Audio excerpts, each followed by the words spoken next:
மது மாணிக் டிவியின் அன்பார்ந்த பொக்கிஷ கண்மணிகளே வணக்கம். அடியேன் ஆதி அந்த மாணிக்க வாசக சிவசன்மார்க்க பீடத்தின் குரு மாதாஜி உங்கள் ஜெயந்தி ஸ்ரீபா சிவாச்சாரியார். பிரபஞ்ச நடராஜரின் புகழ் ஓங்குக உலகமெல்லாம்.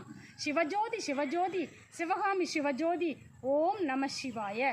இன்றைக்கி நம்மளோட topic big bang theory by Manikkavasagar. அதாவது பிக் பேங் தியரி என்பது பிரபஞ்சம் எப்படி உருவானது, அதில் பெருவெடிப்பு கொள்கையை பற்றி இன்றைக்கி நம்ம பேச போகிறோம். அதாவது இன்றைய நவீன காலகட்டத்தில் கலிலியோ, காப்பர்நிக்கோலஸ் போன்ற விஞ்ஞான அறிஞர்கள் நிறையா விஷயங்கள் இதை பற்றி உலகம் எப்படி உருவானது, இந்த பிரபஞ்சம் எப்படி படைக்கப்பட்டது அப்படின்னு நிறைய ஆராய்ச்சிகள் பண்ணி இதை பற்றி நிறைய விஷயங்கள் நமக்கு சொல்லியிருக்கிறாங்க.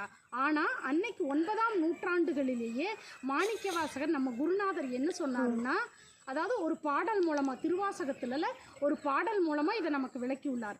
அந்த பாடலில் அவர் என்ன சொல்கிறாருன்னா, அண்டப்பகுதியின் உண்டை பிறக்கம் அளப்பெரியதன்மை வளப்பெருங்காட்சி 101 கோடியின் மேற்பட விரிந்தன இல்நுழை கதிரின் துண்ணணு புறைய சிறியாக பெரியோன் தெரிமின் அப்படிங்கிற திருவாசகத்தில் ஒரு பாடல் மூலமாக பிரபஞ்சம், அதாவது இந்த யூனிவர்ஸை பற்றி விளக்கமாக நமக்கு சொல்லியிருக்கிறாரு. இந்த பெருவெடுப்பு கொள்கையை பற்றியும் நமக்கு இதில் விளக்கமாக சொல்லியிருக்கிறாரு. இந்த பாடல் பாடப்பட்ட இடம் தில்லையம்பலத்தில் பாடப்பட்டது.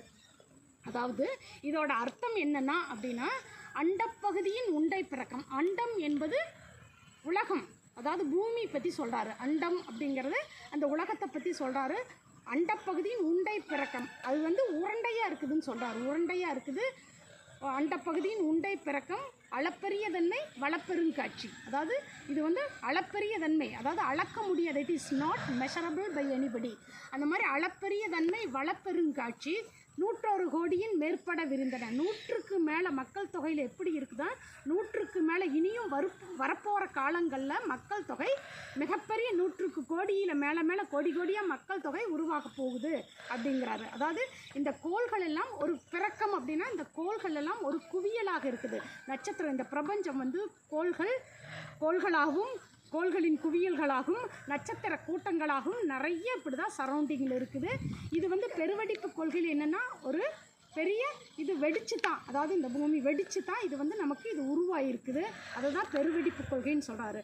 அண்டப்பகுதியின் உண்டை பிறக்கம், உருண்டையாக இருந்து குவியல்களாக நமக்கு உருவாகி அதுக்கு பிறகு என்ன ஆகுது, அது it is not measurable by, அதாவது யாருனாலே அளக்கக்கூடியதா இல்லை, அந்த தன்மை அளக்க முடியாத தன்மையில் இருக்குது.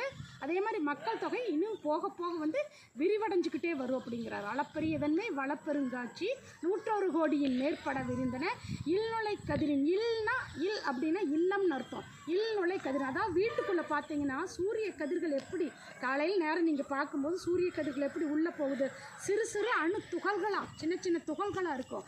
அந்த சின்ன சின்ன துகள்கள் கூட ஒவ்வொரு அணுவுலையும் கூட இறைவன் சிறியாக பெரியோன் தெரியும். அதாவது சிறிய ஆக பெரியோன் தெரியும்னா, அந்த சிறிய துகள்கள் அணு துகள்களுக்கு கூட யார் இருக்கிறா, இறைவன். பெரிய பெரிய இறைவனாகிய இந்த பிரபஞ்சத்தை படைத்த சிவன் தான் அதில் இருக்கிறாரு. அதனால தான் ஈசன் எல்லா இடத்துலையும் இருக்கிறாரு. அதனால தான் இன்றைக்கி பாருங்கள், எல்லாரும் பரமபிதாவே அப்படிங்கிறாங்க. பரமபிதா அப்படின்னா என்ன? பரமபிதான பிதா அப்படின்னா அப்பாவை குறிக்குது. அதாவது பரமபிதானா உலகத்துக்கெல்லாம் அப்பா, உலகத்துக்கெல்லாம் அப்பா அவர் தான். ஆனாலும் என்னென்னா, பரம்பொருள் அப்படிங்கிறதா கரெக்டு. ஏன்னா பிதா அப்படிங்கும்போது அது மனிதர்களை மட்டும்தான் குறிக்கும். பரம்பொருள் அப்படிங்கிறது எதை குறிக்குன்னா, பொருட்கள்லாம் கல், மண், உயிரற்ற பொருட்கள் கூட குறிக்கும். அதனால பரம்பொருளாக எல்லா பக்கமும் வியாபிச்சிட்டு இருக்கிற ஒவ்வொரு பொருள்களுக்குள்ளே யார் அடங்கியிருக்கிறார்? ஈசன் அடங்கியிருக்கிறார். சிவன் தான் அடங்கியிருக்கிறார். அவர் தான் இந்த பூமியை படைச்சது, இந்த உலகத்தை உருவாக்குனது, இந்த பெருவெடுப்பு கொள்கையை கொண்டு வந்தது, இந்த யூனிவர்ஸ் ஆகிய பிரபஞ்சத்தை கொண்டு வந்தது எல்லாமே என் அப்பன் ஈசன் தான் அப்படின்னு மாணிக்க வாசகர் இந்த பாடல் மூலமாக நமக்கு தெளிவாக விளக்குறார். நண்பர்களே, இது இன்னைக்கு நவீன காலகட்டத்தில் நடக்கலை. அதாவது அன்னைக்கு 9ஆம் நூற்றாண்டில் இந்த மாணிக்க வாசகர்களால் அன்னைக்கே திடமான கருத்துக்களாக திருவாசகத்தில் பதியப்பட்டிருக்குது. நன்றி அன்பரே, வணக்கம்.